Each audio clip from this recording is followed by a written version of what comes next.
Bom, ontem tivemos um evento em Brasília, um evento que gerou uma discussão política, porque este evento não compareceu o presidente do Senado, não compareceu o presidente da Câmara, aí a gente ficou nessa discussão, a Alcolumbre não foi, o Mota não foi.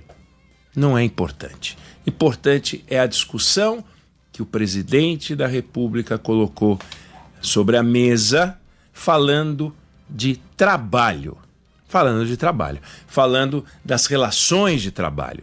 O que ele fez ontem?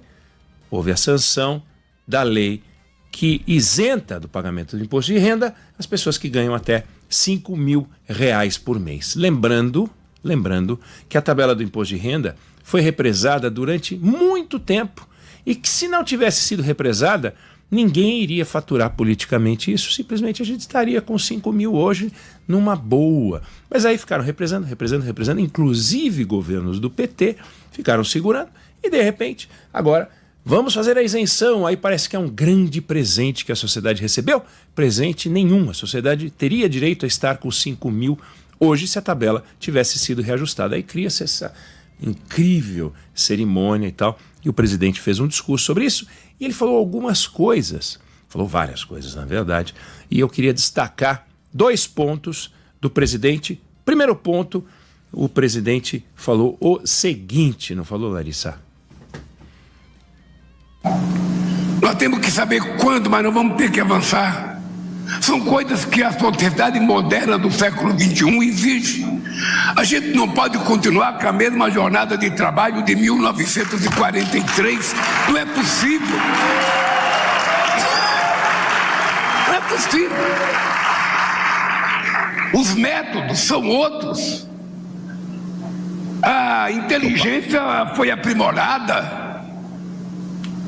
Sabe? Essa revolução digital mudou a lógica, inclusive, da produção. Então, o que o presidente estava abordando? O tema da jornada de trabalho. Tem uma proposta de emenda constitucional para reduzir a jornada de trabalho de forma importante.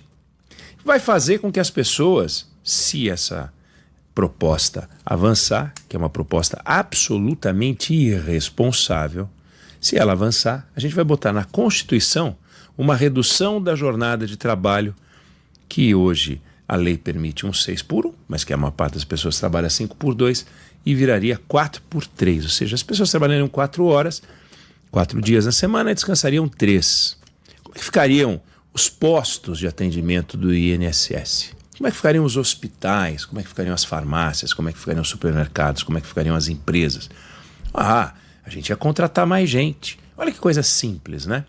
Na verdade, a gente iria onerar o custo da manutenção dos postos em 22%. É uma coisa inacreditável. Imagina o Estado, que já é perdulário, e gasta uma montoeira de dinheiro, tendo que colocar mais gente nos postos do INSS. Teria que colocar mais... Onde é que você arruma médico, enfermeiro, farmacêutico, atendentes? Aonde arrumar?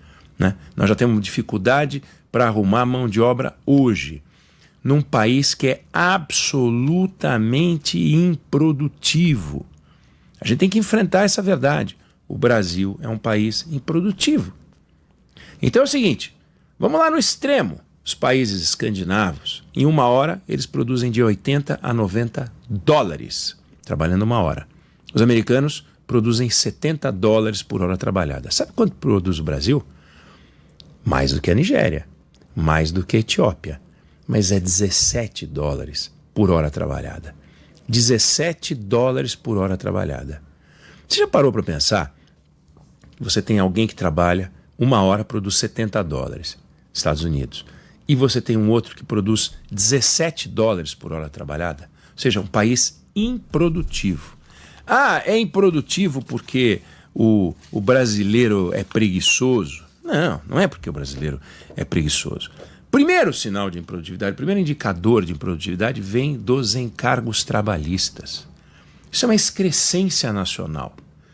Para cada real que se paga de salário, recolhem-se encargos de R$1 e pouquinho.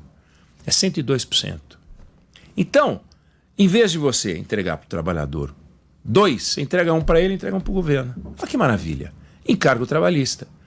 Resultado, improdutividade. Por que eu vou contratar uma pessoa pagando ela 1 se ela vai custar 2? Então, se eu contrato 2, em vez de pagar 2, eu pago 4. Só que o trabalhador só recebe 2. Os 2 trabalhadores que eu estou contratando. E o Estado recebe mais 2. Por que eu coloco encargo na folha? Porque é fácil de cobrar. Mas é absolutamente improdutivo. Segundo motivo, as empresas, o grosso do meio empresarial brasileiro é formado por pequenas e microempresas que têm dificuldade grave de gerenciamento. Então são empresas mal geridas, boa parte delas. Isso é um problema. Outra coisa, as empresas não têm acesso a capital, até porque tem essa característica, as empresas são pequenas. Então elas não têm acesso a capital. Se elas não têm acesso a capital, elas não conseguem investir em tecnologia. Vão pegar dinheiro a que taxa de juros? Que tal, hein? Com a taxa de juros que a gente tem hoje no Brasil, você pegar dinheiro para investir em tecnologia. Para quê?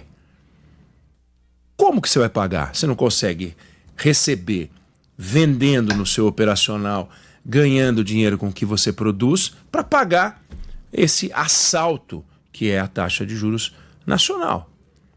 Taxa de juros nacional que é alta, porque o Estado é perdulário, compete na captação de recursos e sorve o dinheiro que está disponível pagando um preço exorbitante. Então, o custo do Estado perdulário vem para cima do setor produtivo e cobra um pedágio alto, impedindo que as empresas investam, por exemplo, em tecnologia. Qualificação do trabalhador. Você tem um sistema S que é muito bacana, mas é pequeno. Nem tem como o sistema S resolver os problemas do Brasil. Então, faltam centros e a gente não tem um sistema educacional compatível com o aumento da produção.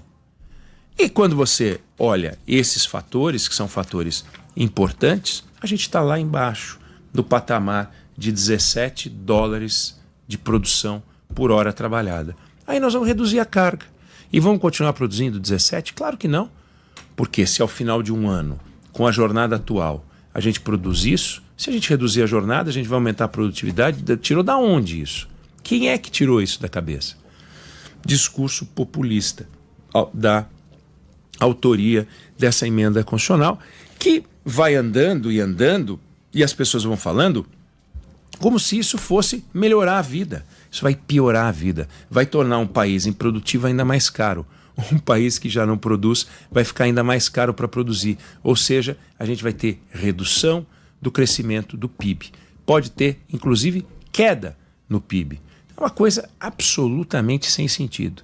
Diga-se de passagem, nós, e o presidente tem razão, a gente não pode manter o sistema de produção e o pagamento e a jornada como em 1943, e já não é. Com a reforma de 2017, feita no governo Temer, as relações de trabalho não são as mesmas. Felizmente, em 2017, fizemos uma moderna reforma na vetusta CLT de 1943 e a gente tem hoje condições de ter o teletrabalho, a gente tem a negociação que se sobrepõe ao poder perverso dos sindicatos, que perderam poder. A gente tem o trabalho intermitente, banco de horas, home office, tem uma série de mudanças, os apps que estão aí, que são uma realidade incontornável. Então, de fato, a gente não pode ter, e não tem há muito tempo, a realidade de 1943. Mas o presidente não falou só disso, ele falou uma outra coisa também derivada disso. Larissa. Eu lembro que no começo dos anos 80 eu era metalúrgico lá em São Bernardo. Eu ia para a porta da fábrica fazer discurso contra a robotização das empresas. E a gente dizia, não, porque vai colocar um robô, vai facilitar a produção. Eles diziam, não, o robô vai tirar o trabalhador do serviço pesado, o trabalhador vai poder trabalhar de térreo. Mentira, o trabalhador foi desempregado, ele foi morar numa favela, ele foi morar porque ele não podia pagar aluguel. Ou seja, porque quanto mais tecnologia, menos gente você precisa. Esse é o dado cientificamente prático. Quanto quanto mais tecnologia, que é muito importante para o desenvolvimento da humanidade, menos gente você precisa. Veja o sistema bancário, veja no sistema financeiro quanta gente foi mandada embora, veja no setor metalúrgico quanta gente foi mandada embora, veja em toda a categoria, em qualquer categoria. O presidente fala bem, né? Precisa tirar o chapéu para ele. Ele sabe vender um peixe. Mas é evidente que quando a gente escuta, a primeira impressão é que é verdade, né? Você coloca robô e você gera desemprego. A primeira reação é verdade, tem razão. Agora vamos lá. Em 1985, para você comprar o carro mais barato que havia no mercado, você precisava de 72 salários mínimos. Ou seja, o número de pessoas para comprar um carro era mais restrito. Hoje, com 46 salários mínimos, você compra um carro. O carro não é barato, o carro é caro, mas ele custa mais barato do que custava antes na comparação com o salário mínimo. Quais eram os empregos industriais, por exemplo, e qual era a consequência do que acontecia no emprego industrial? O tempo para fazer um carro era 30 horas. Hoje você faz um carro em 12 horas, algumas fábricas com uma capacidade de produzir um carro num tempo ainda menor do que esse. Um ser humano conseguia colocar uma solda ao lado da outra com uma diferença de 1 ou 2 milímetros de margem de erro. Um robô comete um erro de 0,1 milímetro. Então, a precisão é muito maior. Com essa precisão, você tem carros muito mais bem acabados. Não só carros. Você aumentou a velocidade de produção de veículos, de eletrodomésticos, todo o setor industrial. Precisão, redução de custos. Então, hoje, se você fosse fabricar um carro ao molde, ou nos moldes do tempo saudosista de alguns, pré-robô, você teria um carro que custaria hoje 72 salários mínimos. Imagine o que isso significa. Quantas pessoas poderiam comprar um carro? Então, quando o assunto é acesso ao consumo, a gente festeja que o preço dos produtos caiu. Quando o assunto é tecnologia, a gente pega e fala, puxa vida, mas empregos foram eliminados. Quais foram os empregos que foram eliminados, por exemplo, no setor bancário, né? Você tinha seres humanos pegando todas as entradas e papéis e conferindo manualmente. Por isso você tinha um monte de gente fazendo trabalho. Não é que o robô faz trabalho de ser humano. O ser humano fazia trabalho de robô. Trabalho repetitivo. Sabe quantos acidentes de trabalho você tinha por 1.000 trabalhadores num ano naquele tempo, 1980? 72. Hoje você tem 28. O presidente Lula tem 9 dedos. Um desses dedos ele perdeu na fábrica. O número de acidentes caiu muito de lá para cá. Então a redução de acidentes a gente deve à robotização também e a processos produtivos muito mais modernos e sofisticados. E vem aí inteligência artificial, que está aí presente. E todos esses avanços, eles geram desafios. Mas vamos lá. Qual era a porcentagem das pessoas que trabalhava na década de 80? 56% do total da mão de obra em idade de trabalhar no mundo. Hoje é 61%. Então tem mais gente trabalhando. O setor industrial perdeu espaço? Perdeu. Você tinha 350 milhões de pessoas trabalhando no setor industrial. No mundo, você tem 270 milhões. Agora, o número de pessoas que trabalham no setor de serviço saiu de 400 e poucos milhões para 1 bilhão e 200 milhões de pessoas. E o que é o setor de serviços? É só o que alguém pode apontar, mão de obra de um salário menor? Não, não é não. Você pega um setor, uma empresa industrial, pega uma montadora, um pedaço do trabalho da montadora é produzir carro. Já foi 100%. Ela produz o carro. Aí ela financia o carro, porque ela tem um banco. O banco é serviço. Ela te dá assistência técnica é serviço. Todo o trabalho, todo o setor de serviço de uma indústria automotiva está fora do processo industrial e conta como serviço. Isso significa que, com a robotização, você livrou o ser humano dos trabalhos que eram repetitivos, geravam fadiga, geravam estresse, geravam acidentes, geravam morte, geravam imprecisão, gerava baixa qualidade. E você passou a fazer isso com máquinas. Quando você pega hoje o número de empregos que certos setores têm, certas indústrias têm, é impressionante. Você volta, por exemplo, para 1980 e vê quantos empregos gerava o Walmart, por exemplo. 21 mil, hoje 2 milhões e 100. A Volkswagen, em 1980, tinha 75 mil empregos, hoje tem 670 mil empregos. Então, não dá para dizer, realmente não dá para dizer, que o aumento do número de robôs prejudicou a sociedade. É intuitivo dizer que sim, mas é só intuitivo. Mas quando você vai olhar os dados, você não consegue constatar isso. A não ser que você queira torturar os números. Quer torturar os números, aí você chega onde você quiser. Aí não vale. Então é importante que a gente preste atenção aos discursos. E volto a dizer, o presidente fala muito bem, mas atrás de um discurso existem dados objetivos que não necessariamente escoram esse discurso. Não trabalhamos hoje como trabalhávamos em 1943, ainda bem. E felizmente a gente tem uma tecnologia para fazer aquilo que o ser humano não deveria fazer. Lugares insalubres. Pega uma fábrica de antigamente, milhares de pessoas trabalhando num lugar quente, um ao lado do outro, os acidentes, um negócio horroroso, horroroso, com muita reclamação. Agora, um fato é indiscutível. O setor sindical perdeu poder. Perdeu poder.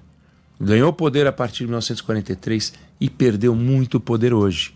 E o setor sindical é a base da esquerda. É a base do PT. Então, perdeu poder. Mas a sociedade ganhou com isso.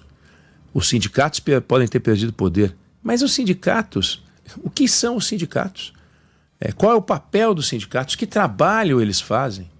Hoje eles se seguram e não autorizam você, não deixam você se livrar daquele pagamento de um dia trabalhado. Você tem que ir lá pessoalmente das 10 às 14 e eles têm horário de almoço e não sei o quê, porque eles querem o seu dinheiro de qualquer jeito. Olha o que fizeram com o INSS, os absurdos que a gente viu em algumas associações de aposentados. Então, é um grupamento que produziu um discurso político forte, sólido e que perdeu sua base. Então, a sociedade se pulverizou nessas organizações, o que é maravilhoso. Os empregados de uma determinada empresa se relacionam com aquela empresa sem a intermediação de pessoas que viviam encasteladas e sorvendo esse poder que elas perderam, o que é ótimo. Ganhou muito a sociedade com isso. Eu não sei se você concorda, se você discorda, mas essa é a opinião que eu tenho sobre o assunto.